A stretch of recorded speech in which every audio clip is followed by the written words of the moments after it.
Today I'm just going to show you how to make the little rice trivet.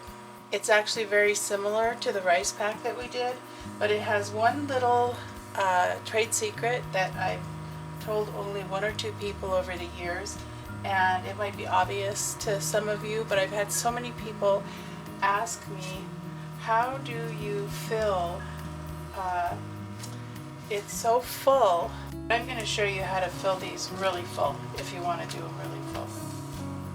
Okay, what I've got is, I'm going to make two because then I can show you how I chained them when I would make a couple dozen at a time. And the chains wouldn't really get that long, maybe 6 or 10 or something, but anyway, I would chain them, and so I'm going to do two showing that. And my squares are cut 9.5 by 8 inches so that when it's done it'll be square rather than rectangular, and it's just two pre-washed nice fabrics that have been pressed, you know, that I think are attractive. So I'm going to do a 5/8 inch seam allowance so that there's a lot of fabric on the other side of the seam. I don't want any possibility of the weight of that rice over time to rip things out. For the same reason, I'm not going to clip my corners, and I'm just going to sew down these two seams. You can backstitch. I actually usually don't because it's going so far, the seam's so wide that once that is sewn in the other direction, I feel it's secure. And I am going to cut these apart. Alright, so I'm going to press all these. It's always a good idea to hit things this way. So, and then I'll press this open.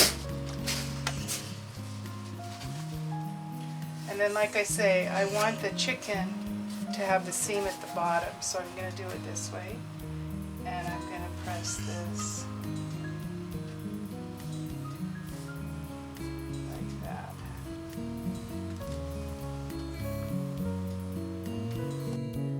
So I'm going to take the seamed edge and put it in the machine. And here again, if you're chaining these, you'll just come in off the edge, but if you feel better about it, you should go ahead and backstitch. Again, this is a 5/8 inch seam. We're going to pivot. And then I'm going to open these ends up and mate these together.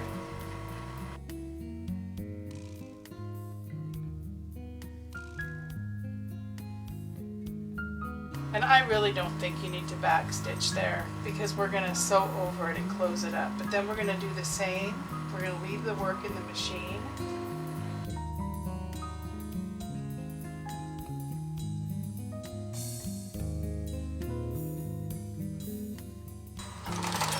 So you can imagine if you were going to do 6 or 10 of those or a dozen, you could just do those in a row.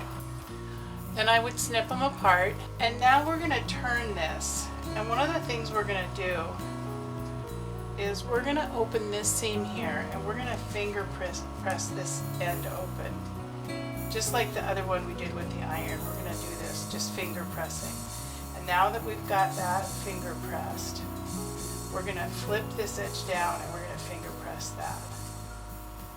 So that's what gives me this nice opening when this is turned right side out. I'm going to be able to close that and have a very precise little seam closing that using top stitch with my edge stitcher. Okay, so now the corners, we're not going to clip these, and we're just going to turn them.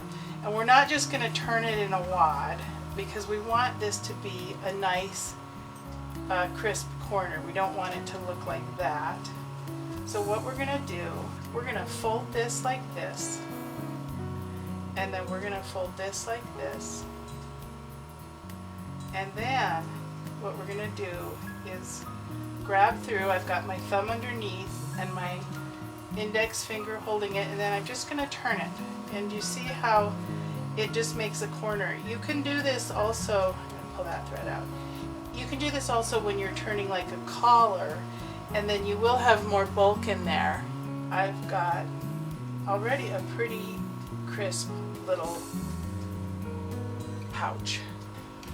I usually did clip these threads because if they got pulled into my seam somewhere, they could make the work bunch up in an unattractive way. So here I'll just do these. That's good enough for what we're doing. So I would have my big stack of these. What we're going to do is we're going to sew 3 lines, and we're not going to go all the way to the edge, and we are going to back stitch each one, and it'll make 4 channels similar to the way we did with the rice pack. And you could fold this and mark where your seams go. I don't mark them, but what I do, I use this to set my seam guide. And often I will sew one and it's not coming out the way it should, and I'll adjust a little bit for the rest of the batch and have one of them be a little bit of a second. And over the years I learned that, you know, this really would not be a best-selling trivet. This chicken fabric would be something people would pick out, and then it would go really well most often with a deep red to burgundy fabric on the other side. I always like to do 2 fabrics though, so they could flip it over and have a different look. But I'm using ones that I have cut already, and so I just picked 2 that I thought were acceptable. You know, and these are great because you can display them in a stack.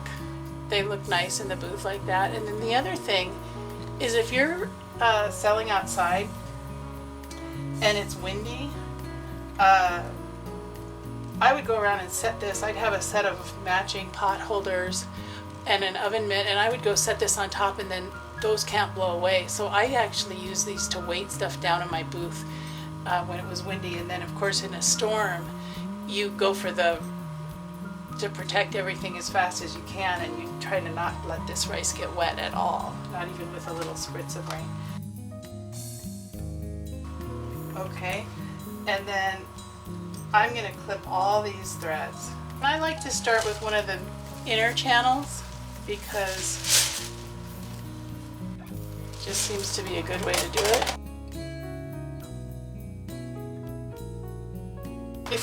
If you let your work go down in the rice, it gets a lot of rice dust on the outside. I can get these all pretty full like that. And then I'm going to take this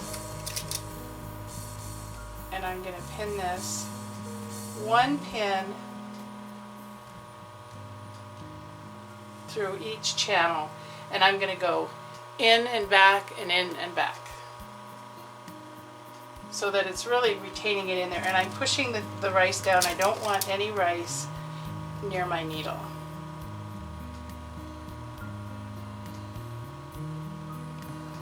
I've had so many people over the years ask me how I get these so full, and I have to admit the last couple of years I've gotten lazy and I don't make them as full as I used to.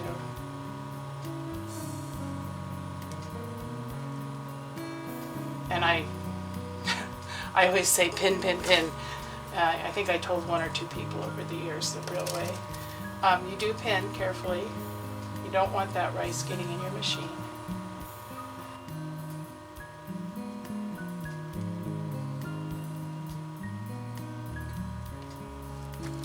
And so I've got 2 now ready to go. So those of you who have seen my videos before know this is one of my favorite feet. It's an edger foot, and for a Bernina, it's a number 5. If I try to sew this, it's sort of impossible, but it's pretty easy if you do this. And so it's all in this little tilt, and of course you need to kick your needle over. I still have the tiny stitch. Okay, so as you can see, I'm in the machine. I've got to control this thread at the start. And so the first one's the hardest, so I kind of get that wrapped around. And I'm gonna start sewing. All right, now I'm in the fabric, and now I can go back all the way to the edge. So I'm doing a really good back stitch. And then I'm coming down, and see how this edger is making those mate, and as I pull, I'm going to pull and stick in my magnet pin cushion as I go right off to the side. And be careful you don't poke yourself with the pin behind.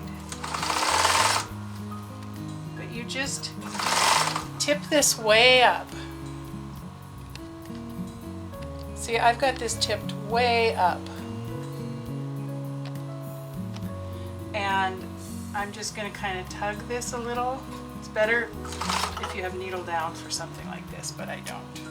So I've just learned to work around it. Okay, I hope you can see that.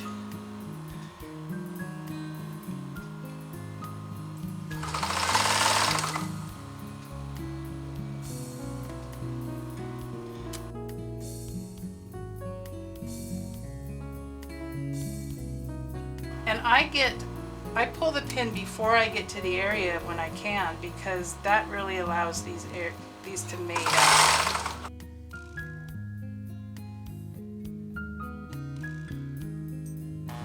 Now if you look, you can see that I got both pieces of fabric all the way down. Okay. Clip the ends, and then we kind of do this, and there we have it. And like I say, I got lazy towards the end and I didn't film quite this slow. I was doing them a little more like this.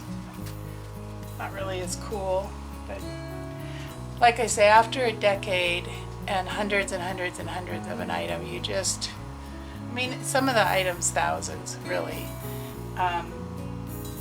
It's just not as fun anymore. So you can see how this would be a little bit cuter. But this makes a good trivet. It protects your table. You can set a pot. I'll go get a pot and film that. You can set a casserole dish. For a long time I had a tag that said something like, if it's too hot to set on a dish towel, a folded dish towel, don't set it on this. That means you, Mom. Some people laughed. A few people were annoyed. My mother said it was fine, even though it really didn't apply to her. It was just